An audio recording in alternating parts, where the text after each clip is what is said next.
The sports entertainment world could only brace for impact as Savage and Hogan battled, and when it was over, a common WrestleMania sight was seen. Hulk Hogan celebrating in the ring with the WWE Championship back in his possession. And as the 1980s gave way to the 90s, around the world there was a real sense of looking for the next big thing. The newest, the coolest, the fastest, the strongest, anything to show where the future was. This was also the case in WWE. Amongst the members of the WWE Universe, many saw the Ultimate Warrior as the heir apparent to the throne that Hulk Hogan had occupied for 6 years. The untamed superstar appeared capable of matching Hogan's strength and had dominated all other opponents.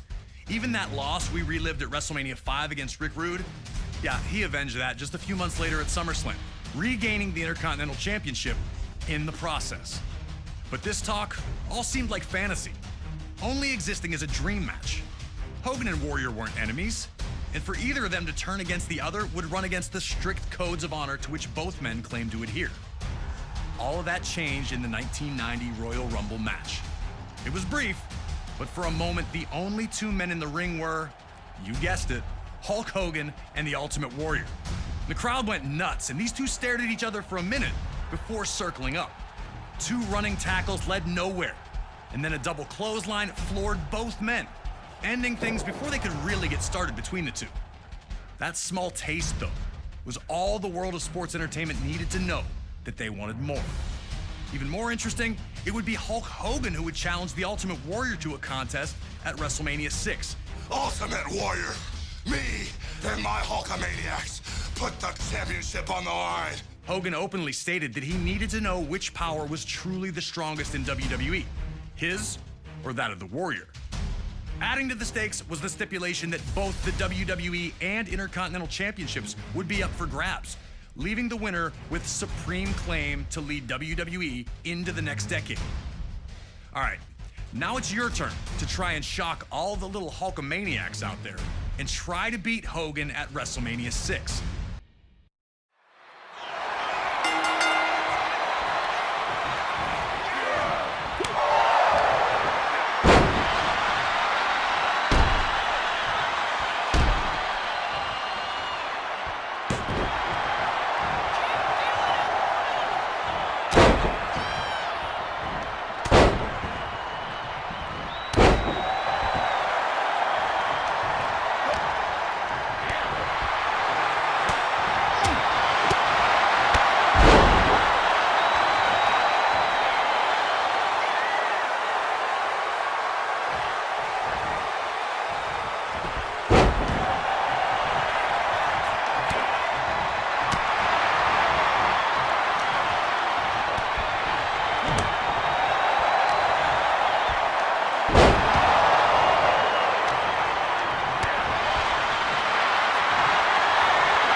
Like this wasn't something the WWE Universe was used to. After the clothesline sent him crashing to the floor, Hogan appeared to hurt his knee, the last thing he needed. Ultimate Warrior was here to prove that his hype was real. Warrior was going to run right through Hogan at this pace.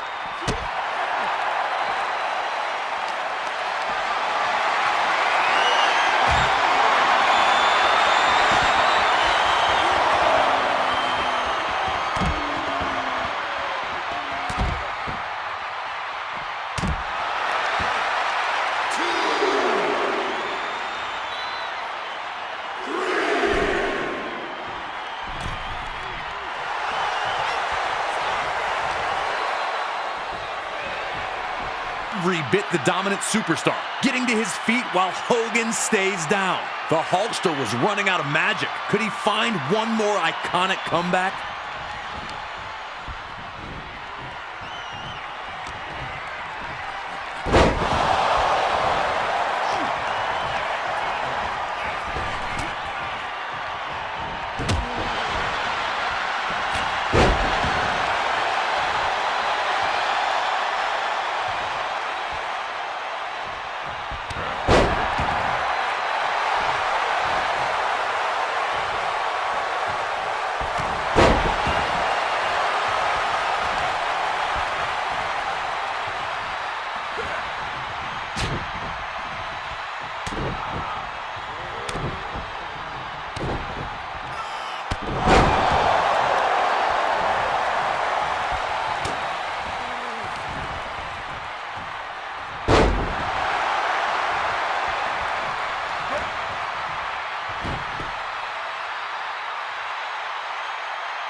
Hogan had been out-muscled by opponents before, but they were usually 7 feet tall or 400-plus pounds. Fareed gets flattened, and now there's no one to count falls.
As Warrior lifted Hogan up, things were looking perilous for the Hulkster.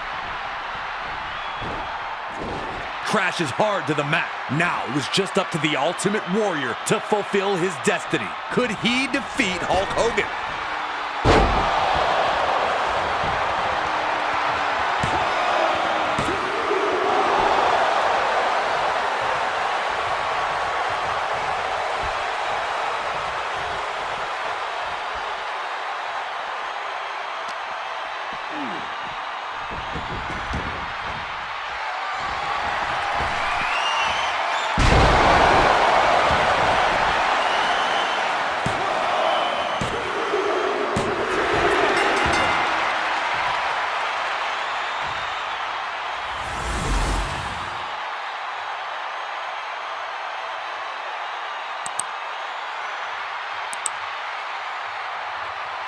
Ladies and gentlemen, here is your WWE Intercontinental and the WWE Champion, the Ultimate